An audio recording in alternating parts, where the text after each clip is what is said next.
Hey, I'm Taylor Dorsett, and this is the Professional Technical Interviewee. Technical interviews are hard, and every company does them differently. On this show, I interview engineering leaders to see what they look for in technical candidates, and then they perform a real technical interview with me.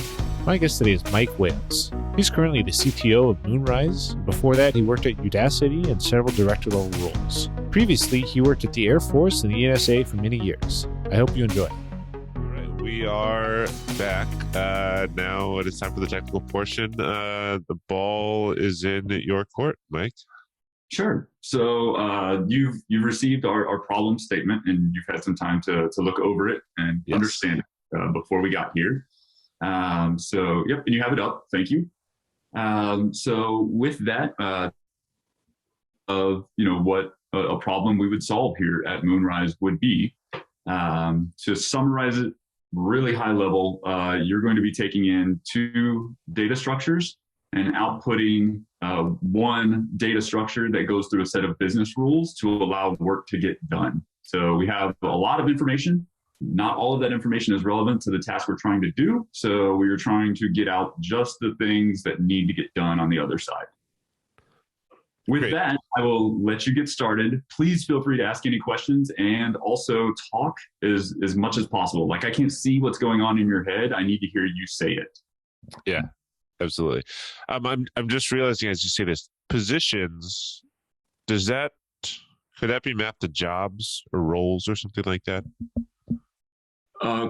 Correct. A position is like an opportunity for a job to exist. And so it would be at a place, and it would have a status that represents, like, is it assigned or is it not, that kind of thing. Got it. Okay. When I was reading this initially, I was thinking position as a space in a geographical space, right? Versus locations also a space. So that I was slightly confused, but that makes more sense. A position is a job opportunity, and a location is like a physical address, basically. Yep. Okay. And we'll have two different types. There'll be remote jobs and then on-site jobs, right? I'll just I'll use position and job interchangeably, if that's okay. Yeah, that's fine. And we'll have one output, which would be this object that has these two different arrays of objects that will have various different data points on them. Great. Do think of other questions that come to mind immediately. So I'm trying to feed in, and these are going to be both arrays, right? That we're feeding in. You can choose whatever language you're most comfortable in, but whatever the equivalent of an array is in that language. Yep. Okay. Array of objects. Yeah. Correct. Got it. Okay. Good. So I think I understand this, and essentially thinking create a function that has that takes in both positions / jobs and locations, right? This is going to be arrays of objects. They're both going to be arrays of objects, and then I'm going to need to do something where basically I loop through these arrays and check a couple different things, right? Like if initial status is closed, right? We shouldn't create a position for that, and we're going to do basically some I don't know the best word for transitioning of data, right? Based off of different things, and then if it's filled, right, is also another check we would make. So in my mind, I would be looping through these objects, and basically just each time these things are correct or not correct, right? I could add them to whatever our results object would be. And we'll have two different, we'll have our results object, but within that we'll have a remote array of objects and then an on-site array of objects. So I think I understand this, and my initial approach would be to make some type of function that basically would loop through these ones and then try to do something with that data as it's passed in, right? So it's a very high level approach, but am I on the right path here? You're generally on the right path from like a high level perspective. Yeah. From an actual like execution in an interview, Most successful candidates have basically written like mock objects of those positions and locations arrays so you're going to write a function, but you need to know that function's actually working and doing what you expect it to. So I would encourage you to mock out what what's number one right there. Well, the combination of like 1 through 3, the inputs, look out like what those look like first. That way you can use them in your function. Yes. I was going to ask if we have any. Is there standard input you would like me to use for both of these, or basically you can just make something? Okay. Yeah, you can make up whatever you want. And as you're doing so, I would encourage you to consider the various options that are available, right? So some positions might have remote true, some might have false. So you probably want to consider, like, as you're creating this array here, you probably want to include examples of both. Great. Okay, so we array of objects. I use JavaScript, which. Would you mind bumping your font up like one position? Yeah. Are you on an Mac? Yes. Command plus. Command plus. There we go. That's good enough for me. Oh boy. Maybe we got 2. Sorry. No, you're good. That's actually probably a good note for anyone who's tried to look at this code on YouTube. Yeah, I don't like that high density screen, so everything looks really, really small when it's remote. Yeah. Okay. So I'd make some type of function where we would have an array of objects, right? Potentially multiple objects, right? But within that position, we'll have an ID. I think I can pull all of this off to get rid of. Oops. ID, which would be a number, right? So ID 5, right?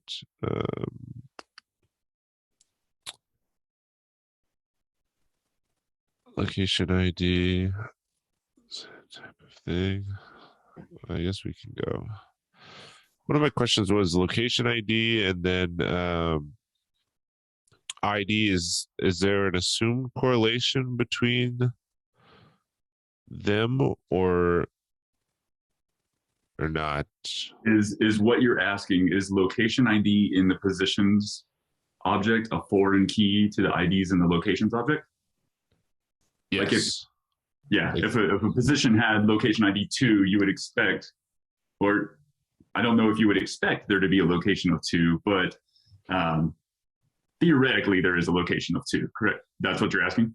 Yes. Yes, that is true. That's one of the things we look out for in the interview is, do they call out that fact? So okay, great. So again, location ID 1 would map to, I don't see, we've got ID 1, should be the first location. Location title, third location. Okay. Sorry, I think what I was asking is if location ID 2, if that's going to have any correlation with like the on-site ID 2, or if it's related to this ID 1. No.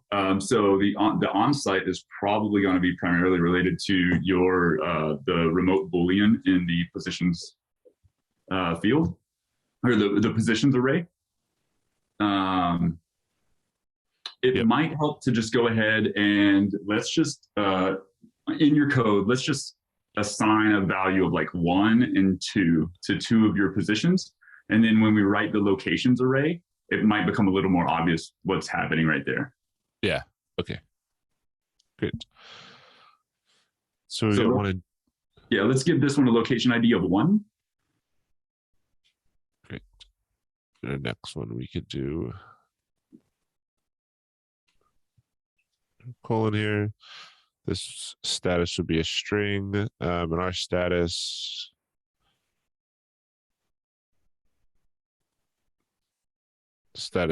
is either filled or open, correct? Or it's anything other than open.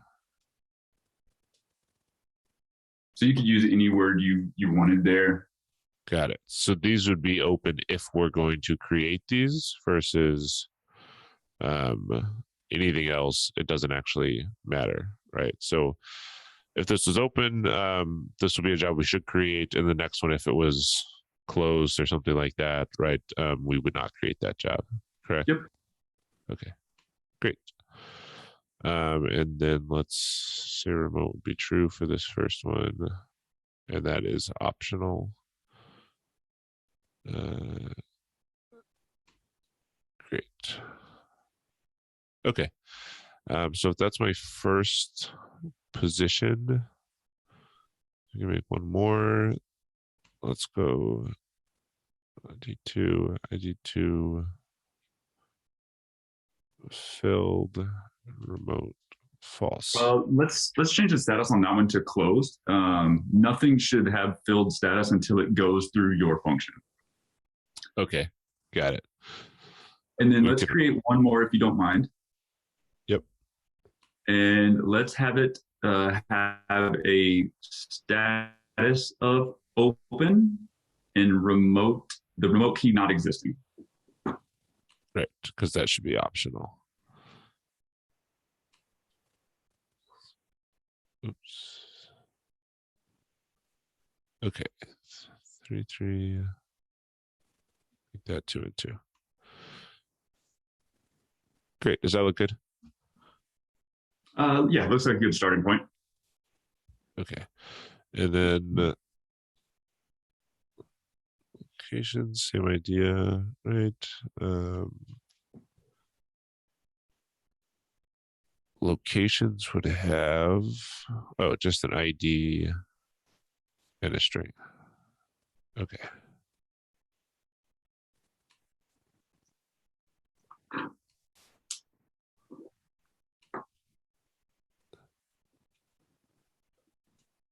Okay. So we have one there. Title is gaps title. First location. Great. Okay, sorry. This makes more sense to what we were talking about earlier, where ID1, location ID1 is a foreign key pair with this location ID, right? This first location. Correct. Yeah. If we look at like the output data that would be returned, you can see that the new object, it has like not only the location ID in it, but also that text of first location. Got it. Okay. Great. That makes sense to me. So we'd use that information to identify that and basically be able to get more context of the title or whatever we'd want to call that going forward. Okay. And then we can make a second one here.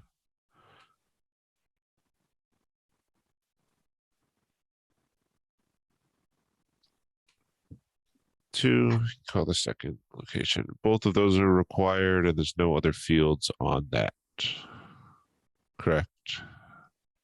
Yes.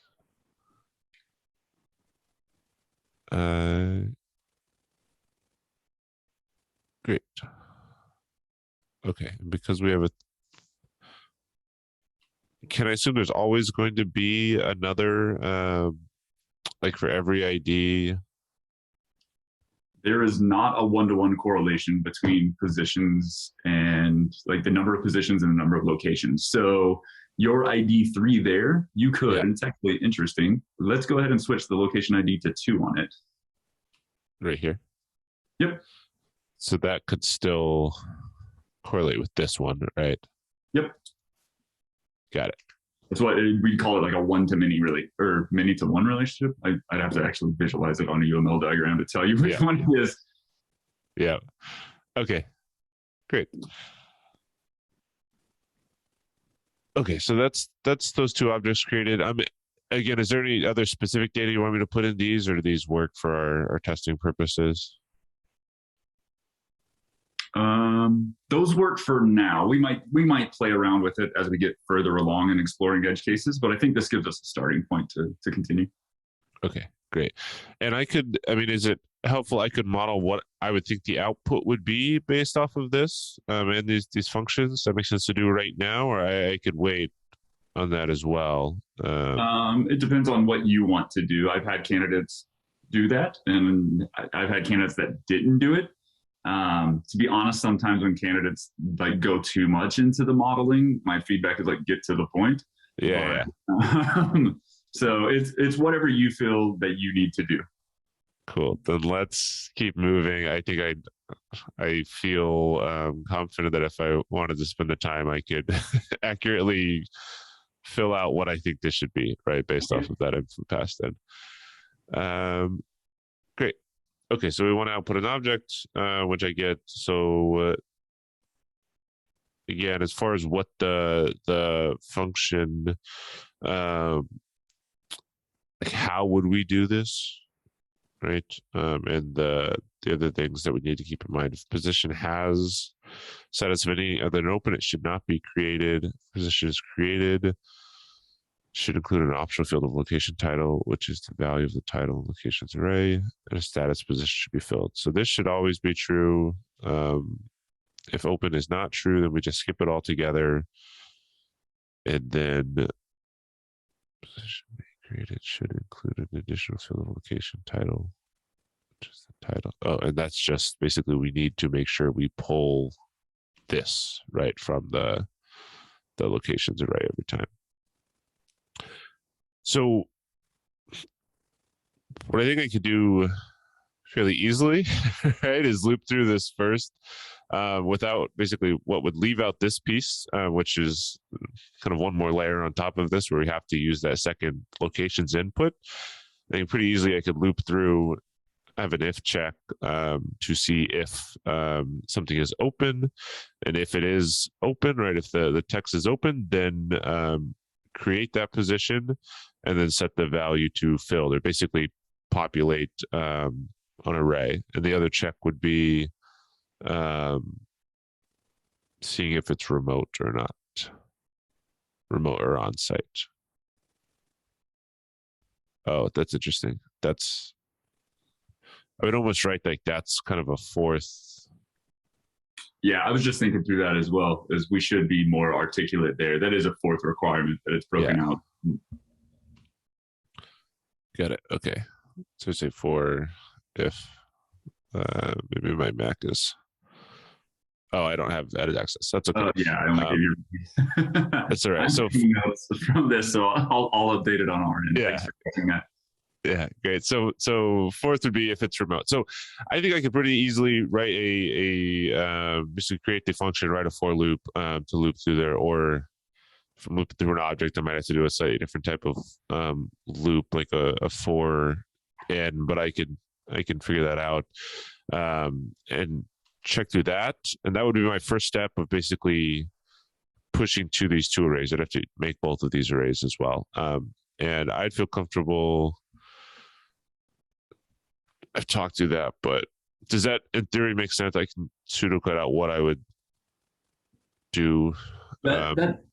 Yeah, let's go that route, because that is one valid approach. There's another approach that I think is better, but let's see what you come up with here with the for loop, and then we'll talk about other options. Yeah. Okay. Great. So it takes in both inputs. Create remote array. Create, what was the other one? On-site array. Move this down here.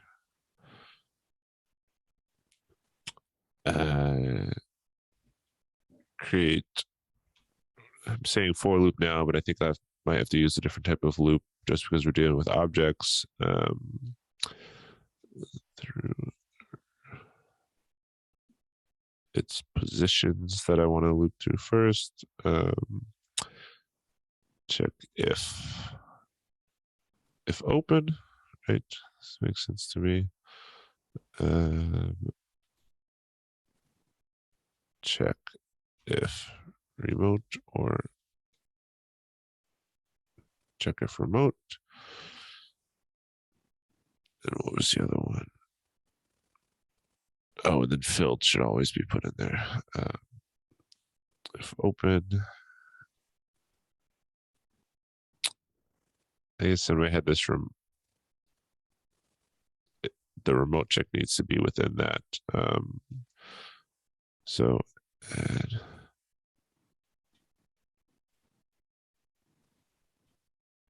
filled.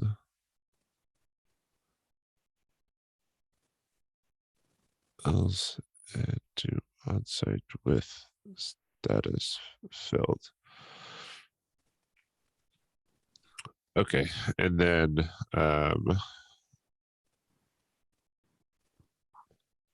let's say returned. What we're gonna call that one? Positions created. Oh, I guess I'd actually say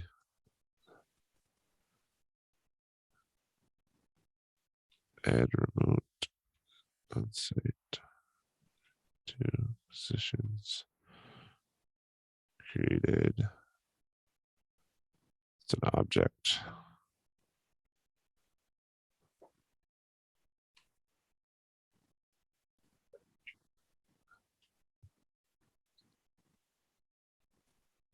Okay.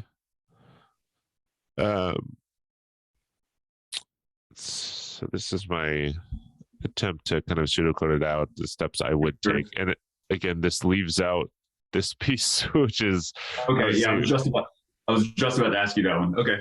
Yes, yeah. This is what I think I could do. That basically, looking at this, I can conceive of how to do this fairly easily. And this, I believe I could also do. I would just have to. It's not immediately apparent the easy-ish way to do that. So I was thinking I could make this happen first, and then I think I can figure that out afterwards. Okay. If that sounds good. Yeah, let's do it.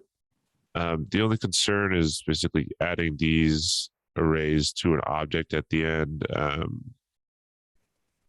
don't know exactly how that'll work, but I think I can Google and figure that out if that's okay. Great. What do we call this? For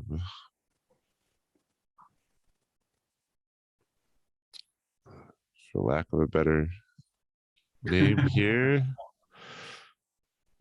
And we've got positions, locations.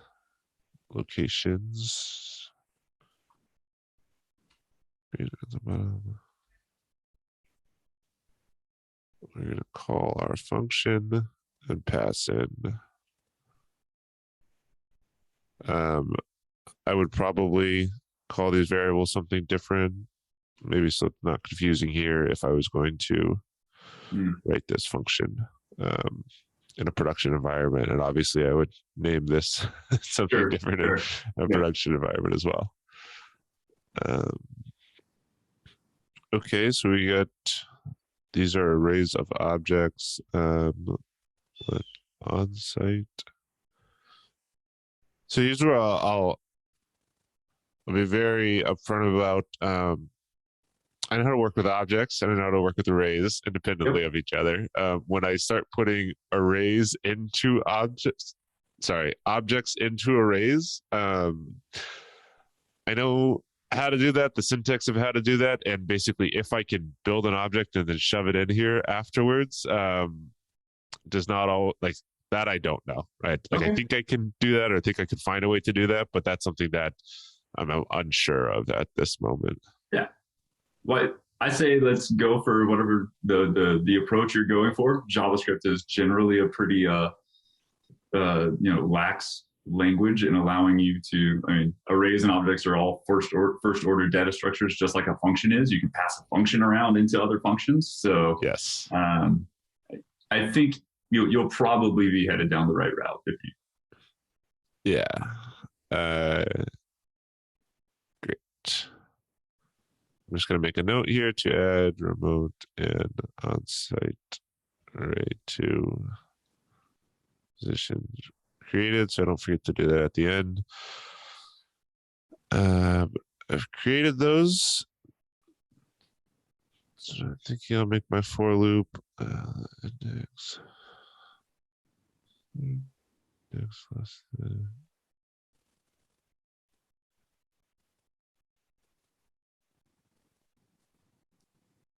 Plus one. Great. So so this is what I have to actually break into the object. I want to see if positions index, right? So the first object here dot status.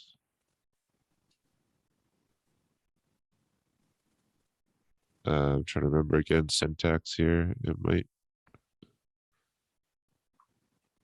I don't know if you know the JavaScript status. It's either that or dot, but I think that should work. That should be fine. To be honest, I think both would work. But yeah. Great. So if whatever the current index is correct, then we're going to want to. We also need to check for remote now, right? Positions.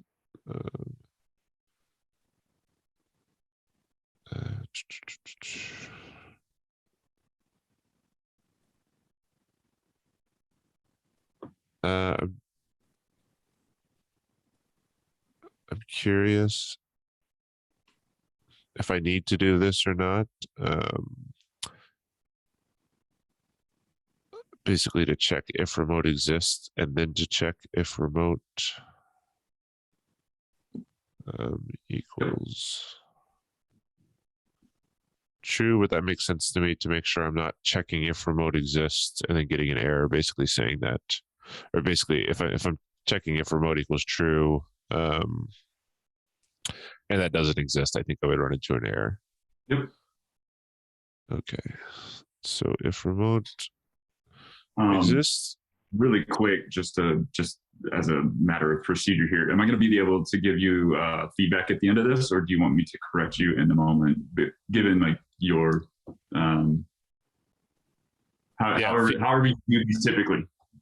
Either way, it's been on the fly. Also, feedback at the end. If you want to do feedback at the end as its own section, that's great. Or throughout, either one. So are you familiar with? Are you familiar with JavaScript's functional programming functions? I don't know. I don't think so. Things like filter, map. Oh, yes. I just haven't. Yes. Okay, so this is technically a valid way to go about this problem. But as we think about, and I don't know your level of experience with the functional programming capabilities of JavaScript. But could there be what would be some of the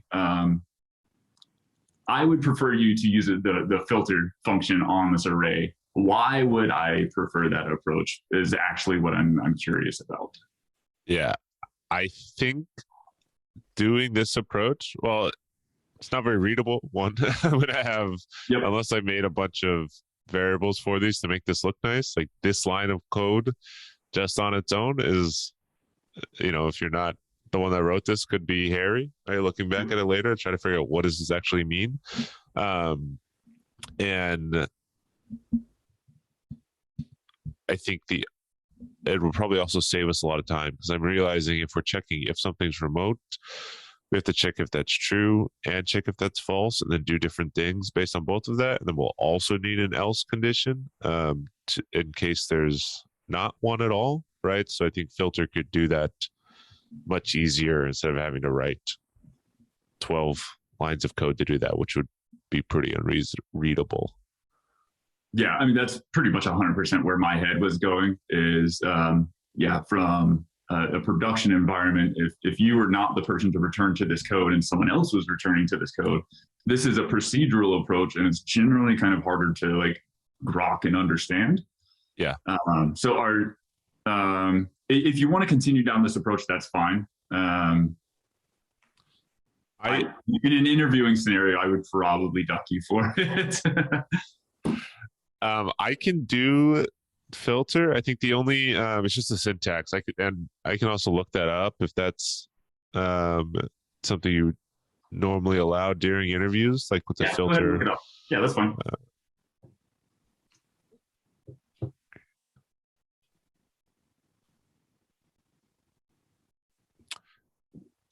And in these moments, what I'm looking for is how do you search for things, and how do you actually discover the information? Where do you go? How do you like process it? That sort of stuff. Yeah.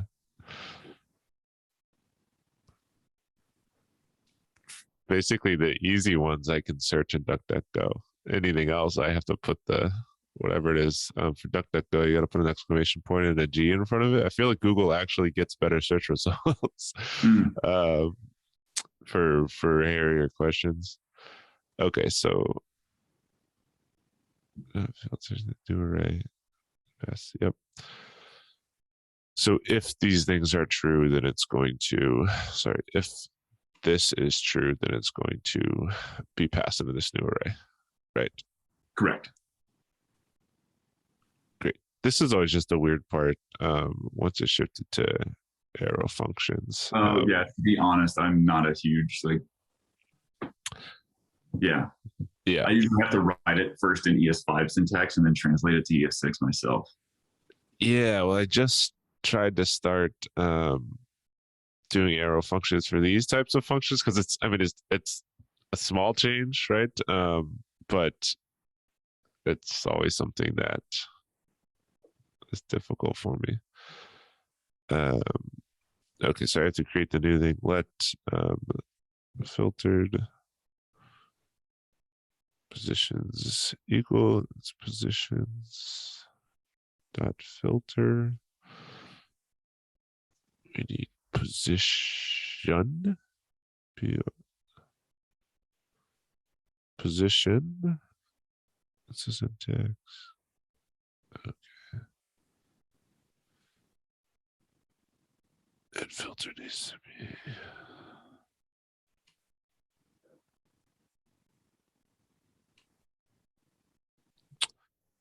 So we want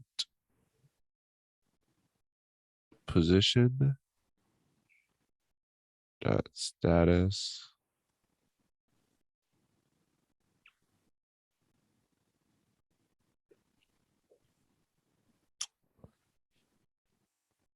this should work, right? So if I so just based off of that, if I logged filter positions, then anything that has a status of open should come back.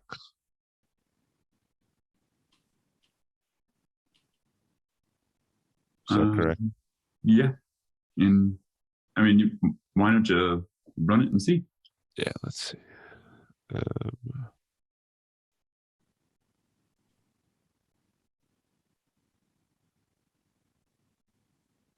I think you're already logging. Okay. I get it. Yep.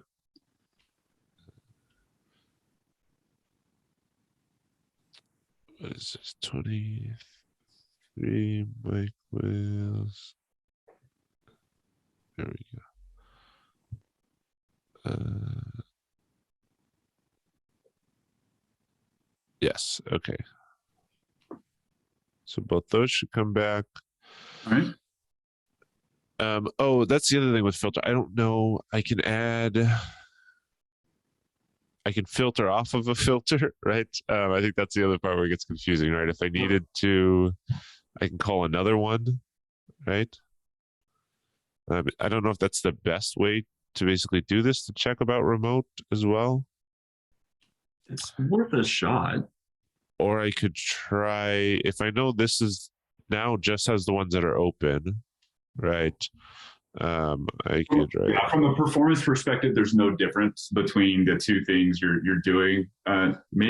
except a very marginal, I think, because you're assigning a value to another array. But to be honest, even from a low level memory perspective, I don't think that would change at all. Yeah. When you're thinking of arrays, like you really want to focus on like the looping through the arrays. How many times am I looping through? All of these filters are having to loop through every single time, but it's just not something we need to worry about right now. There are other places we could probably optimize as we get there. Yeah. Okay. If remote is true, then we're going to add some remote positions, which should just, let's see, just to make sure, would only show up that ID 1.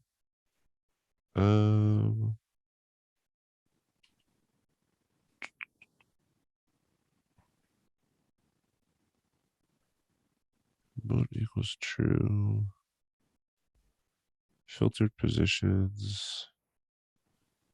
Position dot remote.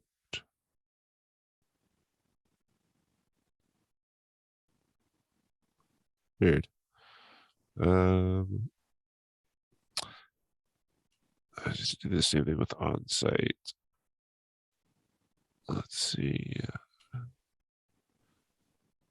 False.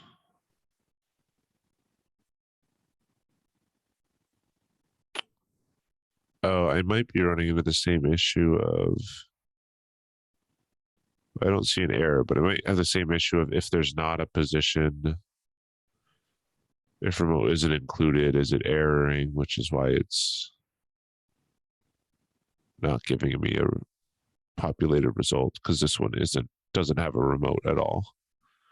Yeah, I would compare line 63 to line 57, which they're basically essentially trying to do the same thing, right? Yes.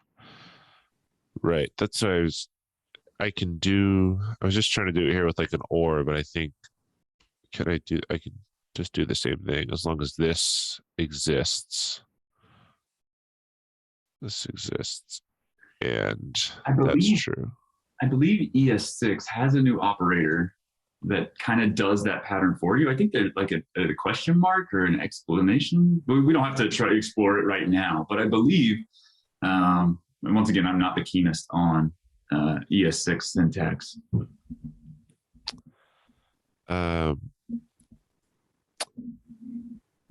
Yeah, the ternary could do that, right?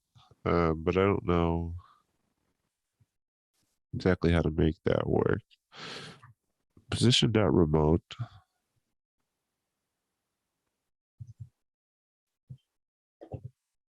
And position.remote equals true. It still shows undefined. I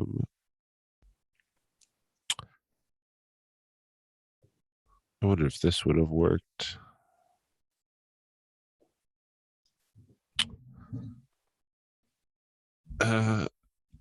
Okay, so trying to think through this in my head.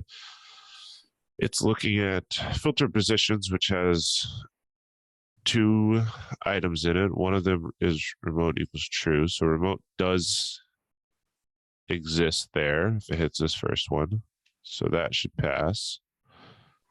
And then remote equals true. So that one should get added unless there's some error, which might be that it's hitting the second one where remote doesn't exist. So then it just shouldn't be added.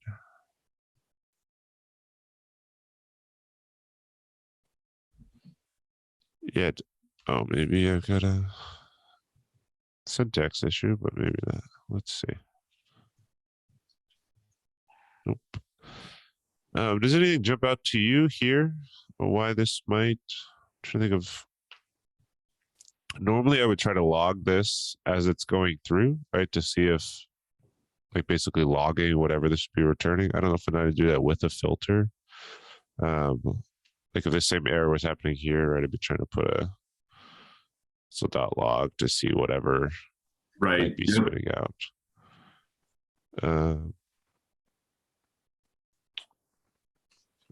Positions, that should be called correctly. I think what might be catching both of us right now is lack of familiarity with arrow functions to the point that we're like really comfortable with them. Yeah. If I were handed, I mean, this is a different result. This is new.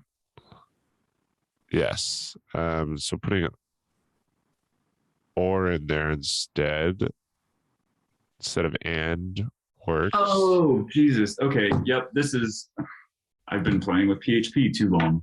Okay. So yes, in JavaScript, it's the or operator it's essentially like if this value exists, then use the other one. You'll see it a lot in like establishing defaults. I can type it in the chat. Like if you want a default value, so default, like, I don't know, name equals first name plus last name or Mike Wales. So by using the or operator, I can check does first name and last name exist? If they do, and I can combine them together, great, use them. If not, then Mike Wales is the value. Now, whether that is true, let's go back and look at your code really quick, because what we're doing here is we're not actually doing variable assignment, are we?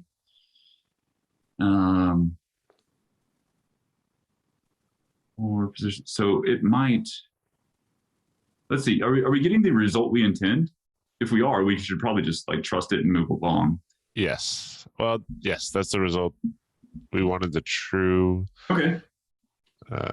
I can try it with this one, and I think if we have the same result, then I don't think I understand 100% why it would be working with or, but I also know that's a thing where sometimes that's why I change them, because sometimes I will be like, why isn't this working? And then I flip it and it does work. Position remote equals false. Put this one with an and will probably, nope, that doesn't work.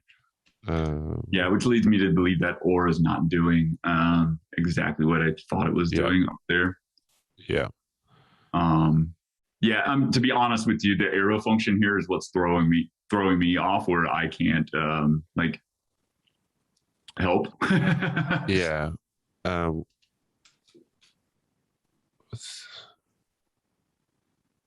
Is it just, it's been.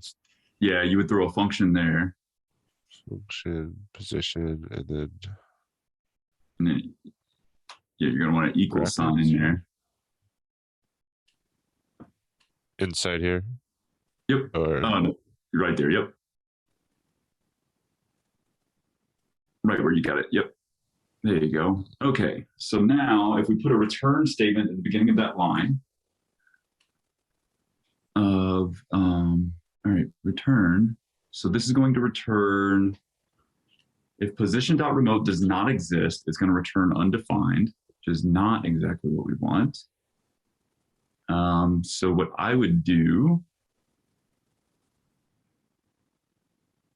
so at line 63, what I would do is I would do a if position.remote and position.remote equals true.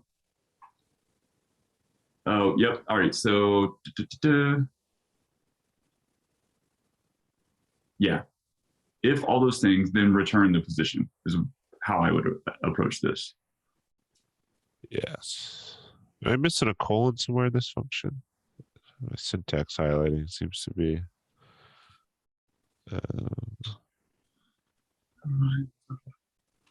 You're missing.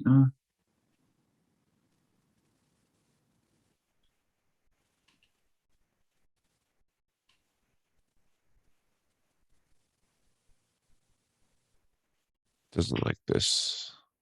No expected. Open.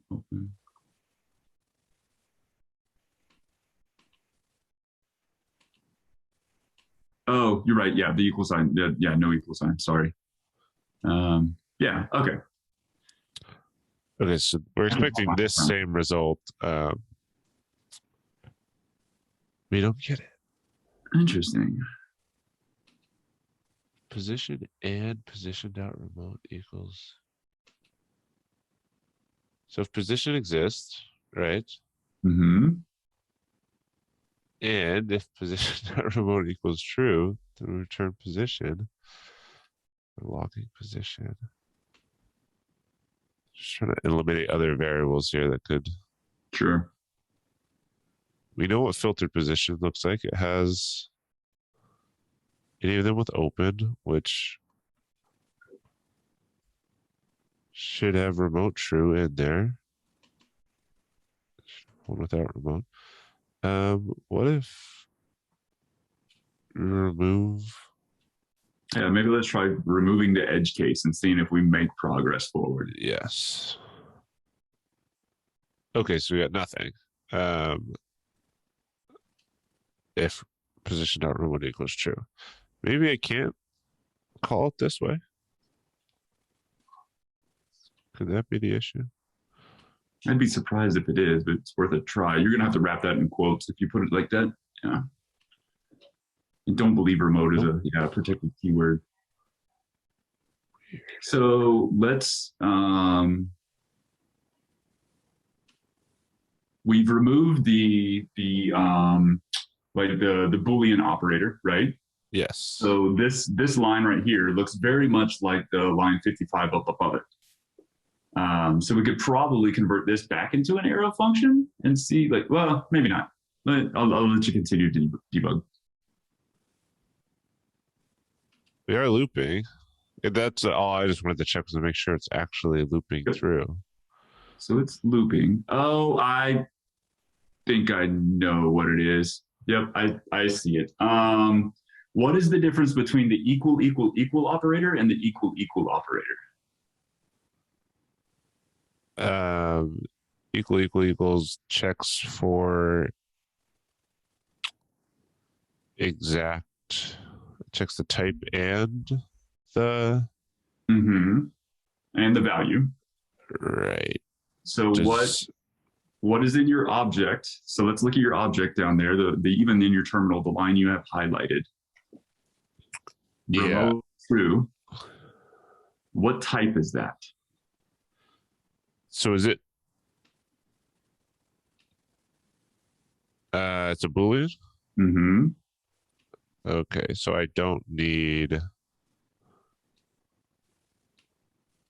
that, right? Yeah. Okay.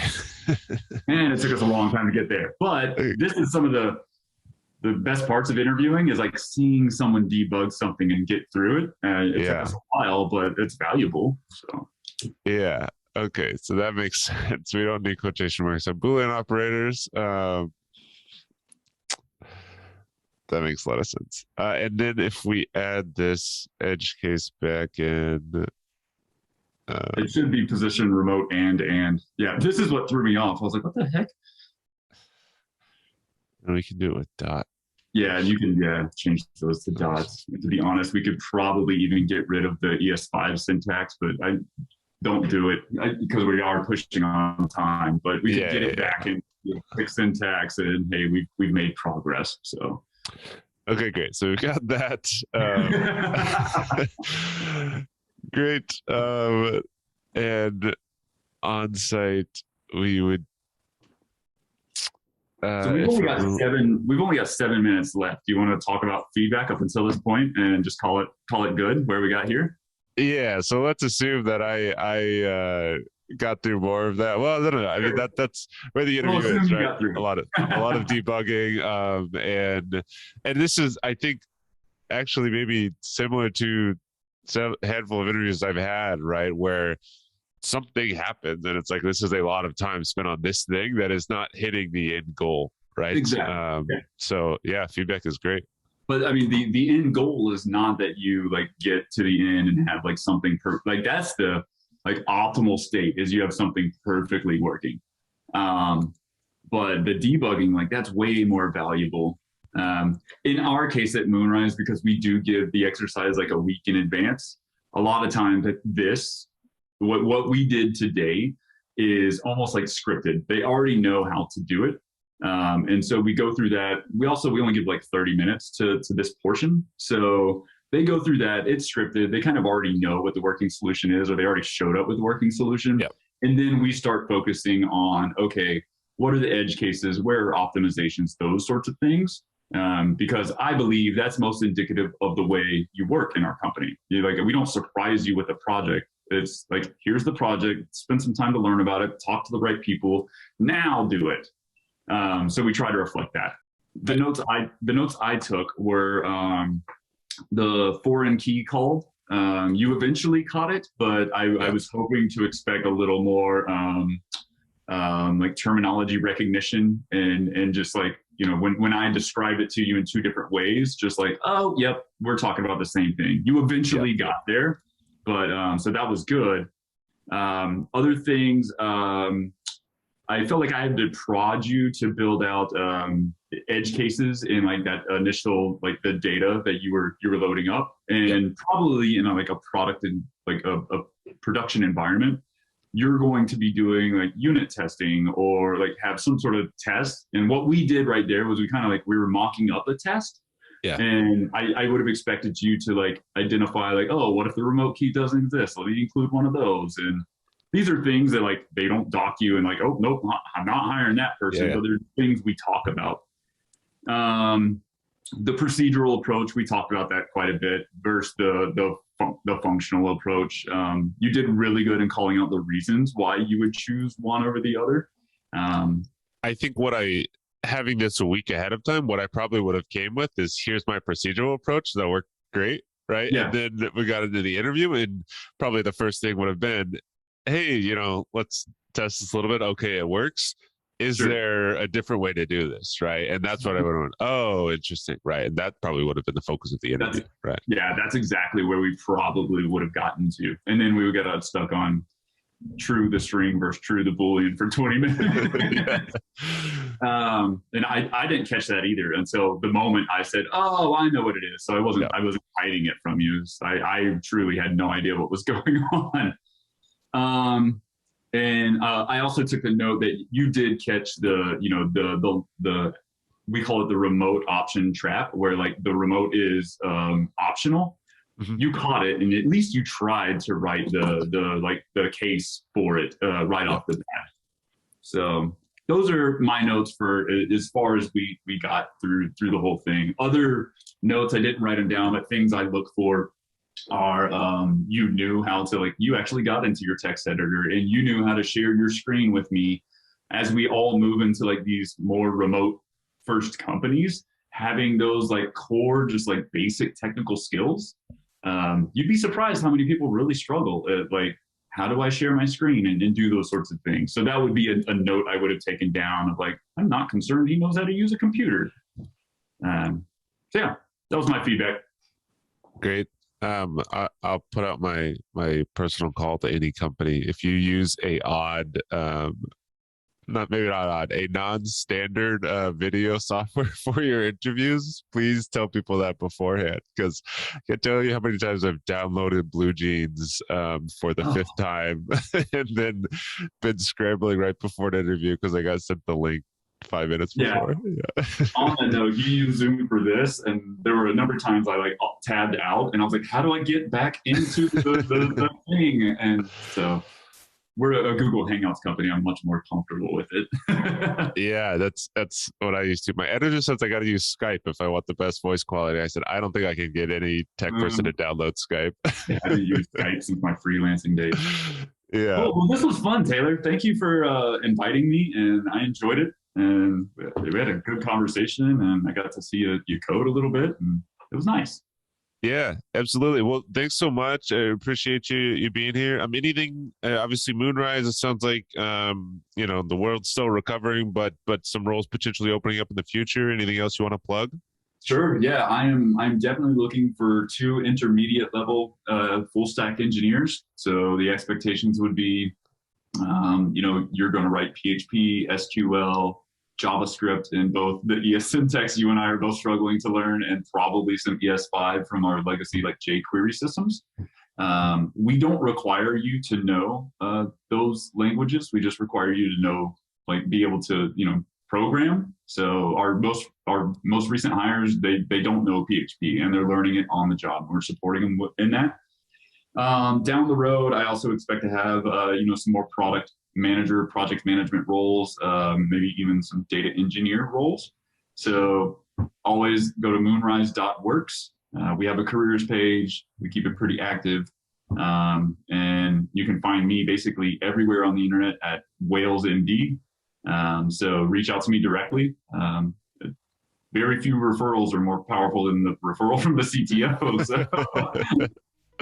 Yeah, great. Well, thanks so much. I really appreciate it. All right. Thanks, man. Thank you for watching the technical interview portion of the Professional Technical Interviewee.